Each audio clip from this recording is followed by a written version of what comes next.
After working as a virtual assistant for several years and teaching others how to become virtual assistant, I understand one thing. Succeeding as a virtual assistant is much harder if you live in Africa. And there are several reasons for that. And that is why in this video, I'm going to point out all of those challenges that I faced when I got started and the challenges you are going to face when you start virtual assistant in Africa. And I'm also going to show you exactly what I did to overcome all those challenges and still found my own way to succeed as a virtual assistant. See, when you decide you want to start virtual assistants, the first challenge that is going to slap you in the face is lack of resources. If you start virtual assistants the same way that I started, this is going to be the biggest challenge you have to overcome first. Because when I decided I want to start making money online back in 2019, I started freelancing, not even virtual assistants at the time. And the biggest challenge was I didn't have a personal computer. At the time, what I wanted to start offering to client is web design. I want to start doing web design, offering website design services to client. In order to build a website, you need a computer. I didn't have one. So what I did was I figured, I have to figure out a way to get a computer. I wasn't even getting paid enough to take care of all my bills per month. Where will I get an extra income to buy a computer? So what I did at the time is I used the computer that I have in the office, my work computer, to watch some tutorials about web design, to understand everything that I need to understand about web design, to even start practicing some of my skills in web design in my office. I know it's kind of illegal, but at the time I really didn't have any other option. So I used my office computer to learn, practice my skills. Any extra time that I have, I use it to practice my skills.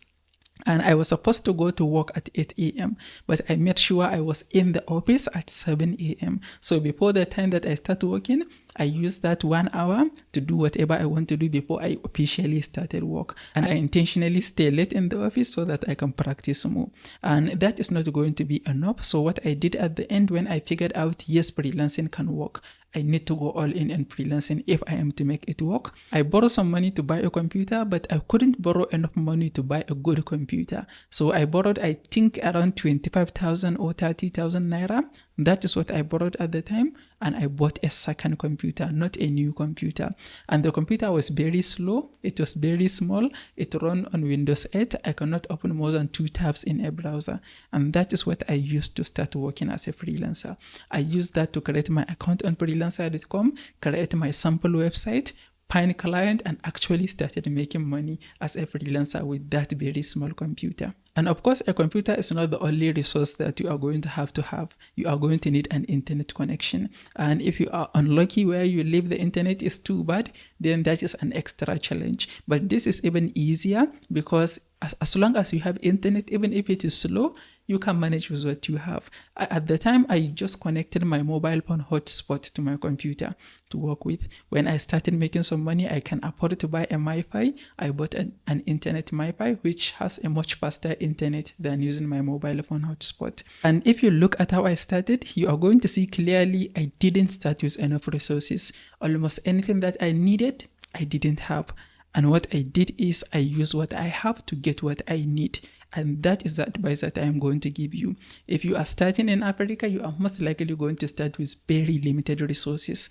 So don't wait until you get the best computer. Really use what you have to get what you need. Because if you wait until you have the right resources to actually get started, you are going to stay stuck forever. And the second major challenge of starting virtual assistants in Africa is our education system is quite outdated. See, before I started freelancing, I had no knowledge of computer operation. Even though I finished a 2-year college diploma, I had no knowledge of computer operation. If you give me a computer, I won't even know how to access Microsoft Excel or Google Doc or Google Sheet. I had no knowledge of that, even though I finished a 2-year college diploma. And that is true even today. In most African countries, you can find people who graduated from a university without having a proper knowledge of computer operation. And that is a very big challenge because if you decide you want to start virtual assistants and you have zero knowledge of computer operation, it is going to take you a long time to develop that operational knowledge in order to be able to start working for client. Whereas in most other countries outside of Africa, when people finish a college, even a college diploma, they are going to finish with at least a decent level of computer operation knowledge. Unfortunately, there is nothing we can do about that. So if you don't have any knowledge of computer operation, just keep it in your mind. It is going to take you a little bit longer to learn things, be good at working with computers, have a decent level of knowledge in computer operation, so that you will be able to learn all the skills you can offer to client and anything that you need in order to become a virtual assistant. And another major challenge that you are going to come across very quickly if you start virtual assistants is you are going to have limited access to online tools and online resources. See, when I started virtual assistants, the first time I found a client, the client wanted me to send them an invoice. So how can I send an invoice? I started searching a way to send an invoice. I found apps like Wave. I forgot the name of the apps at the time, but I found several apps, several platforms that you can send an invoice to client and client can pay you. But anytime that I found an app or a platform, I figured, yeah, this is nice. It is going to be what I need. As soon as I started creating my account, I'm going to figure out it's not accessible to Nigerians. So if I am in Nigeria, I cannot use that app or that platform. And that is true for many applications. When you are starting, you are going to have to learn how to use some tools. You are going to have to use some tools and software, some resources in order to be able to work, invoice client, get paid, and all of those things. And surely you are going to find a lot of tools and resources that you are not going to have access to if you live in Africa. The good thing is, for any resource, any tool, any platform that you found that is not accessible in Africa, you are going to find an application or platform that is going to be accessible in your country. So this simply means you are going to have to do some digging in order to find the right tools that work in your country and also serve the right purposes. And the next big challenge is trust. Let me tell you a quick story. There was a client I found on Fiverr when I was doing web design on Fiverr. And I had a communication with the client. We agree on a price with the client. I show the client my samples and everything. And the client went ahead and placed an order. They made payment. So I'm ready to start doing the work. But when I'm ready to start doing the work, I need access to the client hosting service in order to install WordPress and start building their website. But that is what we agreed on with the client even before the client placed an order. But after the client placed an order, the client figured out I am a Nigerian. So when I asked the client to provide the login details to his hosting service, he just refused. He said he cannot compromise the security of his web hosting, so I have to create the website in my own sandbox and then deliver it to him and show him instruction on how to install it in his web hosting account. I never had that. And specifically that client did that because he figured out I'm in Nigeria. This is kind of an extreme example, but there are so many several examples. If you work as a virtual assistant or any type of online work in Africa, you are going to have a difficult time in the beginning with people trusting you.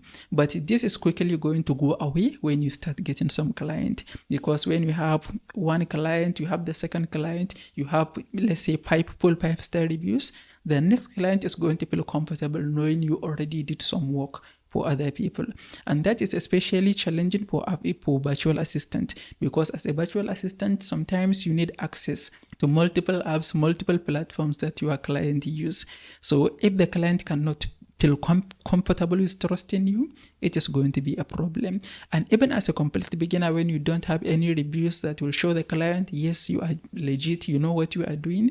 If you have a good portfolio, you have social profiles that are well organized, that doesn't look like a robot, looks like a real person, and that person, any client can take a look and really see who you are, they are going to feel more comfortable with trusting you to do their work. Unfortunately, there is nothing you can do to change how people think, but if you come across someone who can't trust you because you are in Africa, it might mean you just have to let them go and just find another client, because for every one client that will not trust you because you are in Africa, there are hundreds that are going to trust you. So these are just some of the challenges that I personally faced when I started freelancing as a Nigerian. If you want to figure out all the ways that people find online work today, you can check out this video.